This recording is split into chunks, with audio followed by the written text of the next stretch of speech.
The Golden State Warriors lose again, and this time to the hands of the Utah Jazz by 40. Yes, that's right, 40 points, an absolute drubbing by the Utah Jazz. What is going on, y'all? 5 Sports Talk back at it with another video talking, of course, some NBA, and here to talk about the Warriors and what in the world is going on with them. Obviously, they're without their two-time MVP Steph Curry, but it seems like the bottom has fallen out in Golden State as they are now 4-6 over their last 10 games. So here to discuss what exactly is wrong with the Warriors.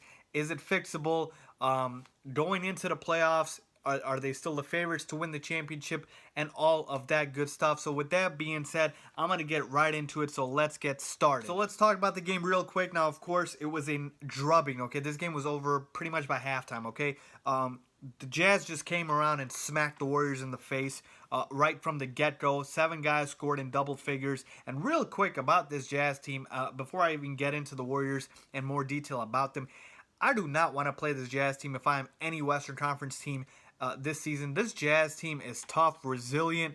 They are a good, solid group of guys, a solid defensive team. Shout out to head coach Quinn Snyder, who's done a great job after they lost Gordon Hayward. A lot of people didn't think they would make the playoffs. Now, of course, they ended up lucking into Donovan Mitchell, and I shouldn't say luck. They actually did draft Donovan Mitchell when a lot of teams did pass up on him, so they found him.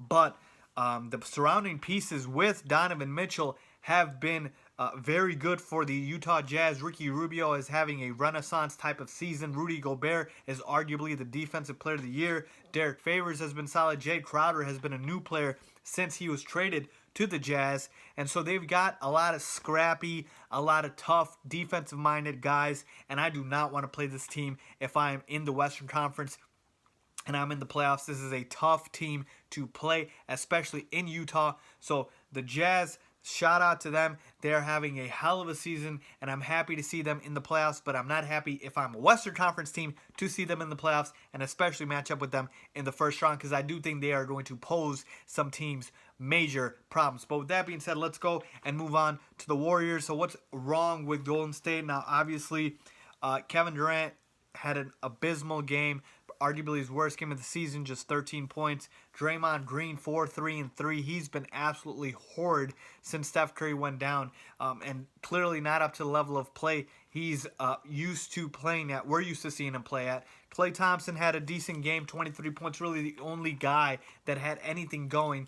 But not just this game, it's been over the last 10 games, like I've said, the Warriors are 4-6, and 2 of those wins are over the Phoenix Suns, who we know are the worst team in the NBA. So we're looking at potentially the Warriors being 2-8 over the last 10. Folks, that is drastic. That is some cause for concern right there. Now, here's the thing. Quinn Cook has been a great story, and I'm happy that the Warriors signed him to a 2-year deal. He's been a great story for the NBA and for the league. But how far can you go in the playoffs with Quinn Cook? I'm not sure, okay? I don't think very far, and I'm going to tell you guys straight up here, Steph Curry is supposed to be out, according to head coach Steve Kerr, for the entire first round. I think they can survive in the first round without him, depending on the matchup, but they're not winning the championship, I don't believe, without Steph Curry, okay? KD is the better player, yes, but you have to understand Golden State goes how Steph goes. He is the system. Golden State was built around Steph Curry, and like I said, even though Kevin Durant is the better player, he had to assimilate into the Warriors system, and Steph Curry was a big proponent of letting him do that, okay? So when Steph Curry's not on the floor, you have nobody to create. Now, you might say, Fives, what about Draymond? Isn't that what he does? Well, here's the thing with Draymond. There's no threat of shooting when Draymond's bringing the ball up the court.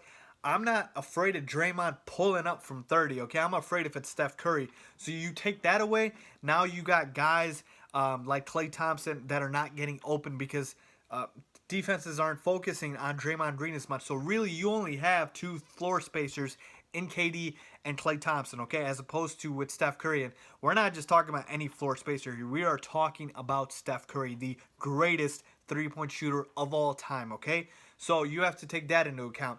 So I think it's clear a couple things are into play here. the fact that there's no creator for the Warriors. Steph was that guy. He is the system. That's number one. Number two, I think it's a bit of a shock factor, if you will, from Steph getting hurt again. I don't think the Warriors were prepared. Now, Quinn Cook has been a solid replacement for them, but I think they expect Quinn Cook to carry the load on his shoulders, and they shouldn't.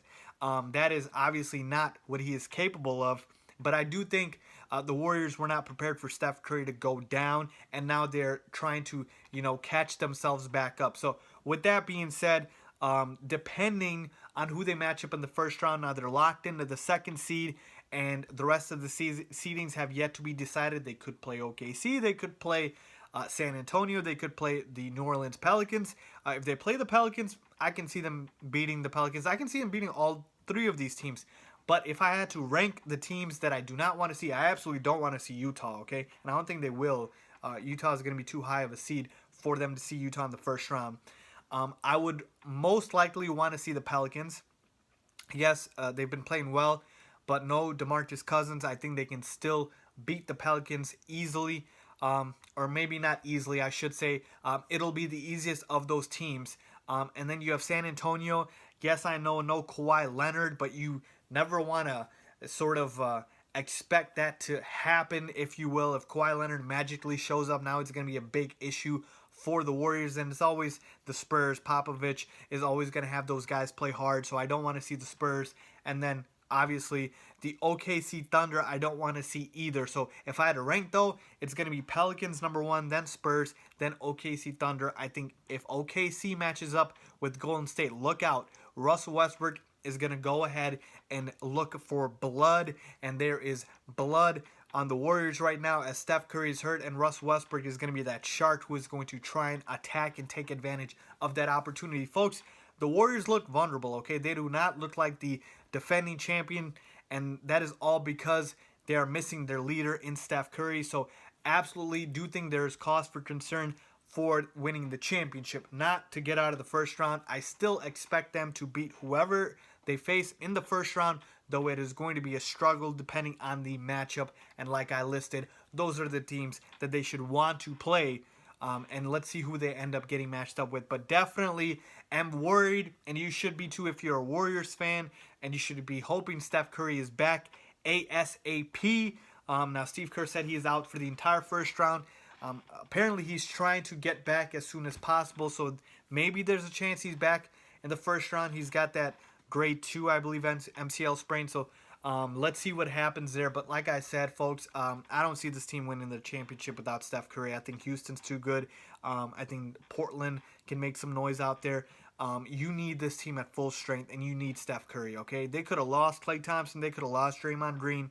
Maybe even Kevin Durant, but they cannot lose Steph Curry, okay? He is the system. So that is what I think, folks. Let me know what you guys think. Leave a comment down below if you agree or disagree. Follow me on my social media links down below for that as well.